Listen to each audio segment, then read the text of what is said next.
Hello, we are going to investigate an analysis, root cause analysis of a real case incident about paralleling a dy11 transformer with the yz transformer. So, I'm Akbar Barkesseh, electrical engineer at Hatch company. We're going to the summary of the event. Two distribution transformers were in parallel with below details. One of them is a 315 kVA, 11 2.4 kV dyn transformer and is loaded. And the second one parallel with this transformer is 25 kVA transformer and is no loaded.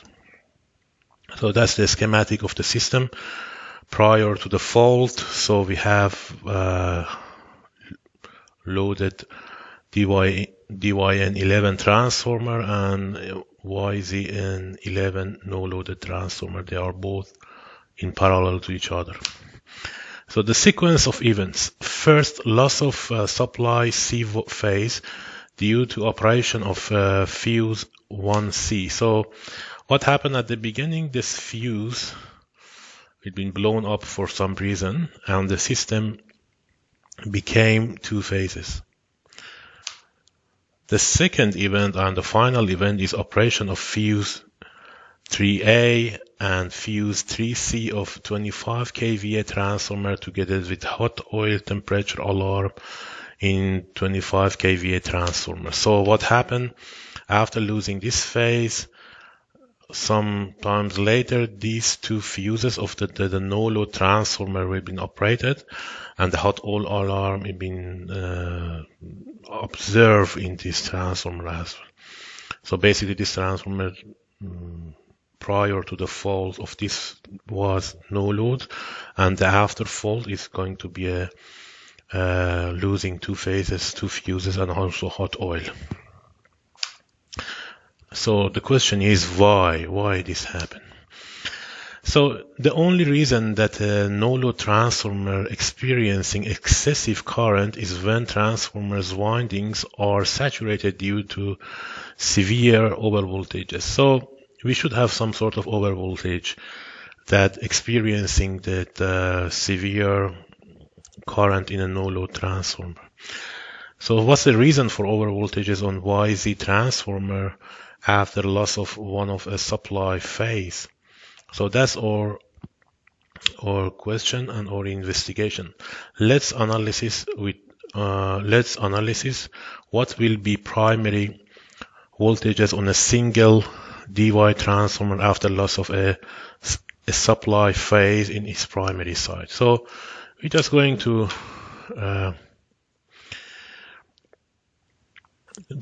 start the analysis. First thing, after losing a voltage here, I mean the continuity of the C voltage between these two sides, the one thing that should be a bit after loss of voltage C supply C phase, the line voltage BC and CA on the transformer side of fuse set will not be equal to the line voltage BC and CA of the source side of the fuse set.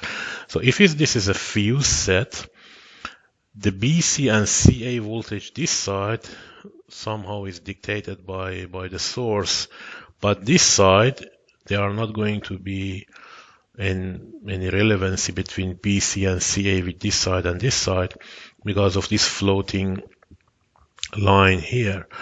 So that's also VBC not equal to V prime BC and VCA not equal to V prime CA. So that's a typical current, typical three-phase current distribution for a dy transformer in normal condition with asymmetric resistive load. That's very important. For simplicity and some other reason, assume that the loads are all purely resistive. And this will help us to better analyze that and not be confused with the angle between voltage and current in this side. So what we have here, if we have unbalanced load here, resistive, we have three currents A, B, C going to the load, and the zero sequence current, or three times of the zero sequence current, will return to the neutral point, and then that's how it looks like, that the ratio of transformer actually is not actually the nominal ratio divided by the square root of 3, but anything, a factor multiplying by this current. Actually, this is the arrangement of the current, the primary side for DYN11 transformer. So what happens if we're losing C phase here? The thing is, we're not going to have any current in the C phase. That's obvious. We have current in the A phase and B phase. If we just put 3I for these currents, 2I is going to this winding A for this arrangement DYN11, and 1I going to be C winding and B winding and join together and make it 3I in and out. So in the secondary side, we have the same arrangement, 2I prime going out, if we want to following the arrow and dots here, and I prime is going in and in for B winding and C winding. And so, because this is they are resistive road, and the thing is now is no current going to the neutral. So 2I prime will come here and 1I prime going out and is circulating in this area. So what we have a boundary equations here. What we have base equations that we are actually accept that they are true. One thing, that VAB here is equal to V prime BC plus V prime CA, or basically VAB minus V prime BC minus V prime CA equal to 0. That's because of the arrangement that we have here. And also for this side, I prime, and they are resistive load, I prime is equal to, for this one, is VB to neutral divided by RB, but at the same time is equal to VCN divided by RC. And basically we have these equations that VBN divided by RB equal to VCN divided by RC. And the VBN basically is on this winding B, and equivalent of that, the voltage of winding B in this side, which is V prime BC, is some sort of transformer ratio with some modification multiplied by basically this value. So they have some sort of connection between this voltage and this winding, and this voltage and this winding. So this is the relation between them.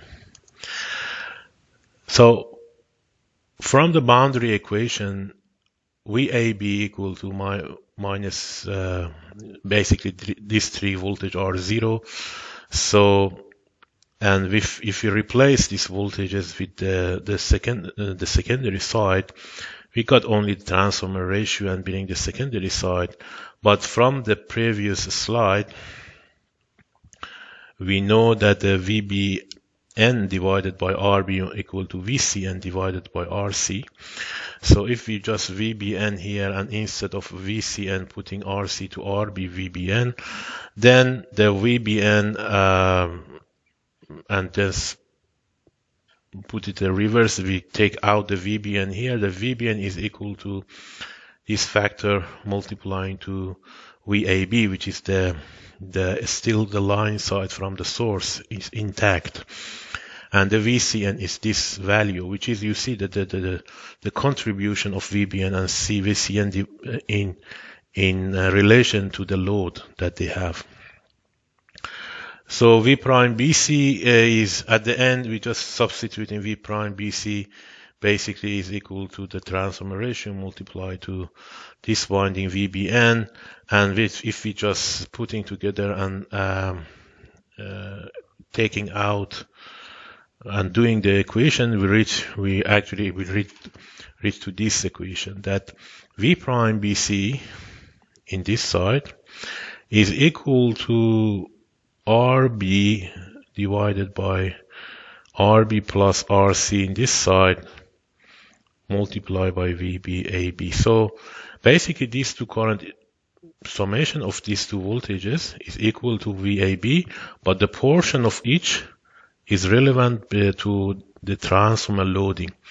In the vector diagram, we can say, because of all resistive load, note that they are resistive load. So if you have a VAB any direction, V prime CA and V prime BC is 180 degree or minus of this voltage in other direction, but the summation of two is equal to VAB in the other direction.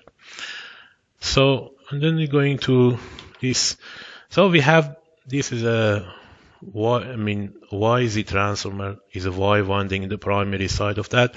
We now have from the delta side, this AB is intact from the source, still VAB from the source, but these two terminals actually experiencing V prime CA and V prime BC, that they are actually being created, the magnitude of them, by the load of the delta transformer.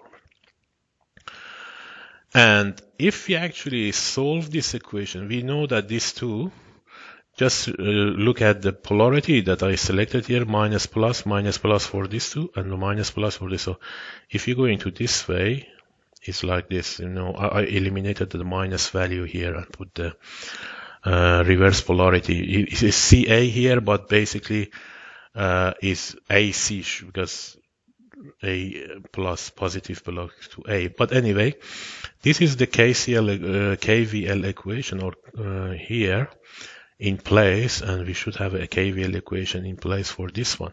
If we solve, there is a symmetry here. I don't want to go in the circuit theory, but if we solve this system, then we're going to see that there should be, the answer of this is no voltage on this winding, 0.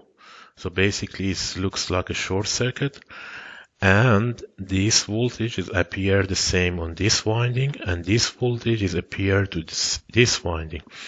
So this winding to the neutral is equal to this line voltage, and this winding to the neutral is equal to this line voltage. So and now is almost, the problem will be more clear, and you see these voltages appear to this line to neutral. In a normal condition, the nominal voltage on this winding is the line divided by a square root of 3. That's the nominal voltage that the system been designed for this Y transformer, Y winding.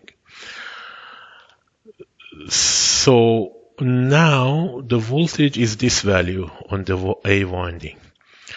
I want to say this value, if is bigger than the nominal, the line voltage divided by a square root of 3, then it means we have over voltage in this winding.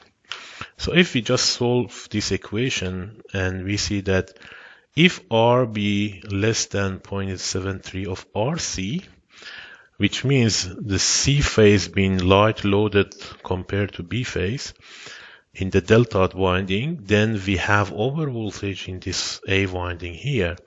Likewise, we have the same situation when and it may be this one become saturated. But now the evidence show that winding A being saturated. I will go to that later. And for example, if 20% over voltage in the winding A, when RB less than 0.44 RC, so it means the load of phase B is almost 44% more in phase C, or phase C is light loaded. So you know that the load is inverse of the resistance.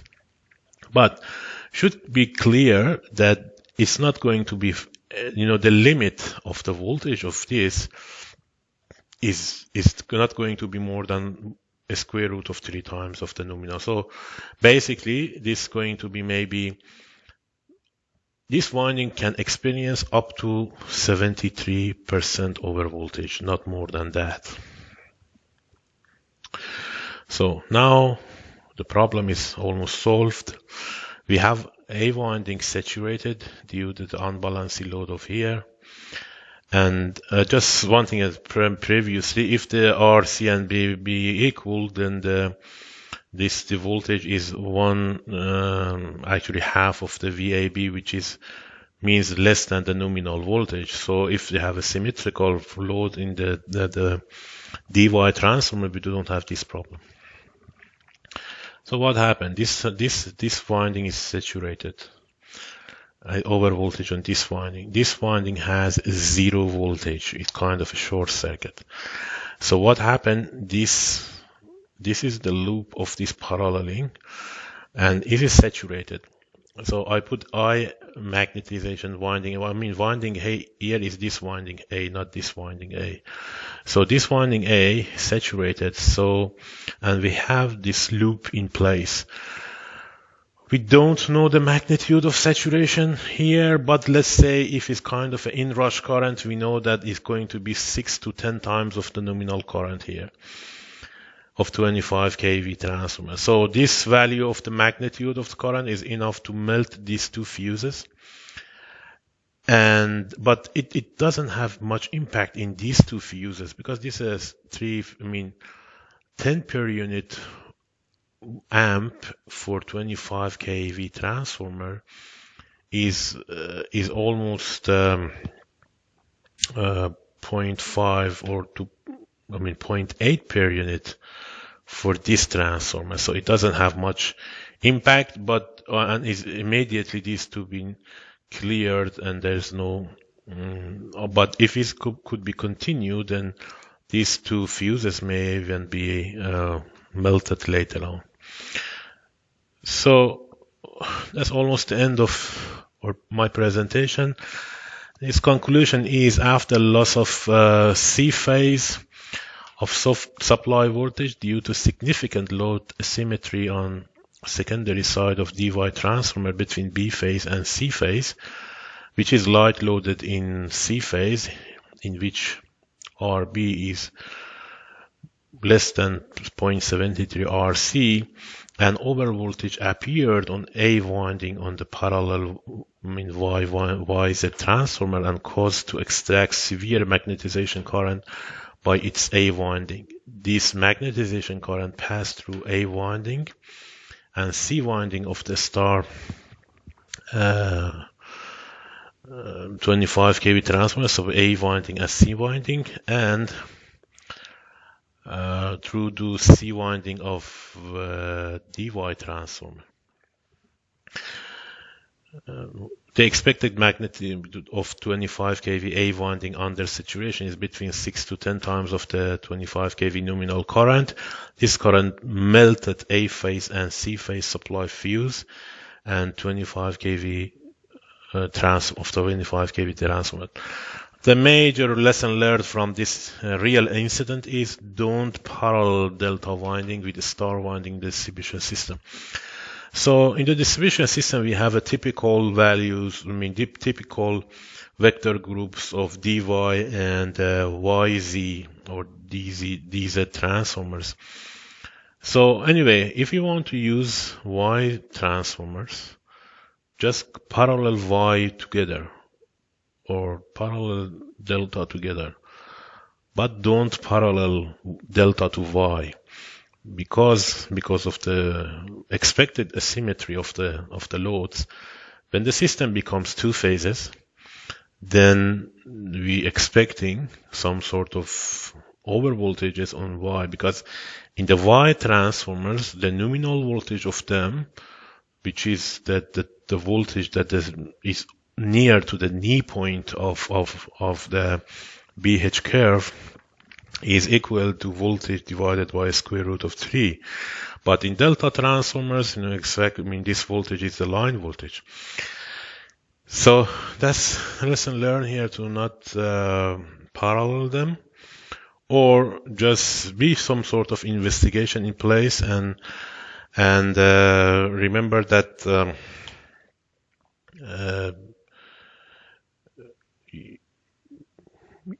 how to actually deal with that.